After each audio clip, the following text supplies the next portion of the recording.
পোয়ামুহুরী রাস্তার আসল সৌন্দর্যটা মনে হয় এখান থেকে। আল্লাহু আকবার, আল্লাহু আকবার, আল্লাহ।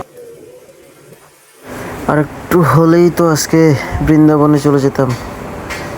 এই যাত্রায় বেঁচে গেলাম, আলহামদুলিল্লাহ, শুক্রিয়া। এখানে আসলে এই গাড়িওয়ালার কোনো দোষ নেই, দোষ সম্পূর্ণটা আমারই, কারণ আমি রং সাইডে গিয়েই গাড়ি টার্ন করতেছিলাম। তো যারা পাহাড়ে রাইড করতে আসবেন এখান থেকে শিক্ষাটা গ্রহণ করা উচিত যে অবশ্যই আপনারা আপনাদের সাইড মেনটেন করে গাড়ি চালাবেন, না হলে বিপদের সম্মুখীন হতে পারেন। পাহাড়ির স্থানীয় যে ড্রাইভারগুলো আছে তারা কিন্তু অনেক দুর্দান্ত বা অনেক জোরে গাড়ি চালায়, তাদের অনেক এক্সপিরিয়েন্স এই পাহাড়ে গাড়ি চালাতে চালাতে।